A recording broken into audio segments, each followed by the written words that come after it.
Ko'p joyga borsak bizga operatsiyani taklif qilishdi, chunki blokadalar ham ta'sir qilmadi bularga. Beldagi kuchli og'riqlar bilan kelgan yangi bozorlik akamiz bizda 8 kun muolaja oldilar. 8 kun oldin kelganlarda ahvollari juda ham og'ir edi.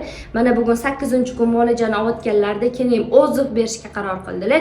U yog'ini o'zlaridan eshitamiz. Assalomu alaykum. Biz shu skelet shifoxonasiga davolanishga xo'jayinim bilan olib keluvdim.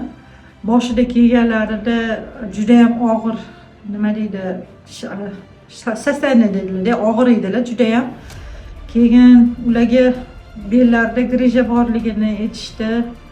U grijalari nervlar siqib qolgan ekan. Ko'p joyga borsak bizga operatsiyani taklif qilishdi, chunki blokadalar ham ta'sir qilmadi bularga. 2-3 marta blokada qildirdik. Blokadalar ham ta'sir qilmay oxiri yotib qolgan edilar. Shu Sardor jon bizani nima deydi, yaqin odamimiz bo'lgani uchun ular bizga shu klinikani tavsiya qilib, o'zlari shu yerda ishlar ekanlar. Shu yerga o'zlari xo'jayinimni yetaklab, ishqilib nima deydi, nasilkada olib kelgandek olib keldilar shu klinikaga.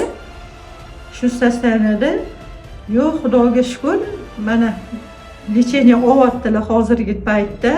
O'zlari yurib, o'zlari o'tirib, hozir naskini ham bemalol o'zlari kiyyaptilar. Bo'lmasam bularni xuddi yosh boladek kiyintirib, yechintirib qo'yatuvdim.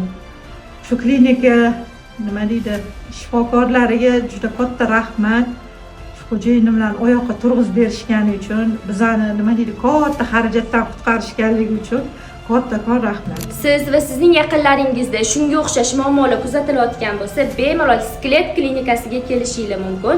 Videoda ko'rsatilgan raqamlarga qo'ng'iroq qiling, kommentariyaga plus belgisini qoldiring, like bilan podpiska unutmaysiz.